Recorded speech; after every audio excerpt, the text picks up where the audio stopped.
ازيكم يا جماعة؟ النهاردة هنشرح ازاي تخلي مقطعين أو أكتر تضمهم على بعض وانت بتمنتج فبريمير يتعامل معاهم كأنهم مقطع واحد بس.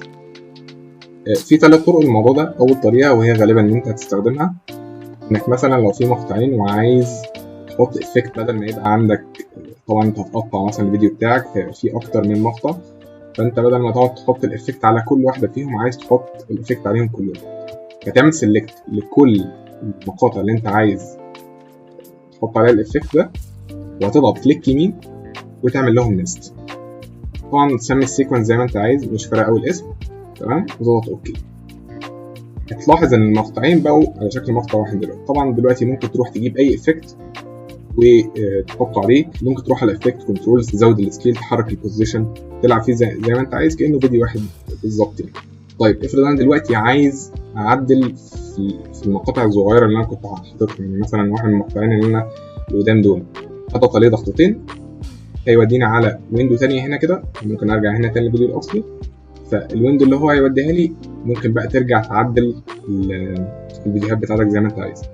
فهنعتبر الناس ده كانه كونتينر بتحط فيه الفيديوهات بتاعتك، لمجرد انت بس ايه، لو انت عايز تحط افكت او حاجه تحطهم عليهم كلهم بدل ما تقعد تحط ايه واحده واحده. طبعا في طريقه تانية هنشرح المقطعين دول، ممكن تعمل لهم سيلكت برضو، كليك يمين وتعمل لهم بدل نست هتعمل لهم ايه ميك سب سيكونس.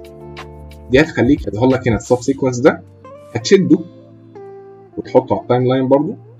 تمام، نصور دي بس عشان نظهر قدامنا كده. ده كانك عملت ايه بالظبط، كانك رحت عملت دول سيلكت وعملت لهم نست، تمام، بس بدل ما يختفوا هيتنهم موجودين ايه ويتعمل النست جنبهم. وبنفس الطريقه برضو ممكن تحط عليهم الافكت زي ما انت عايز، ممكن تضغط ضغطتين هيوديك ايه على المقطعين اللي انت ايه عملت لهم سب سيكونس. تمام، نعمل له ديليت.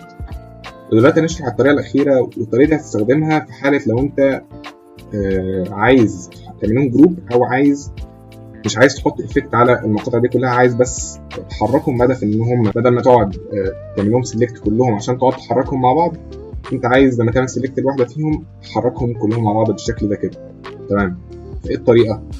هتعمل المقاطع اللي انت عايز تعمل لها سيلكت، تمام، تروح تعمل لهم جروب، دي هتخليهم كانهم مقطع واحد بالظبط كده، تقدر تحركهم هما الاثنين مع بعض، ولما تيجي تعمل لهم سيلكت هتحددهم هما الاثنين مع بعض.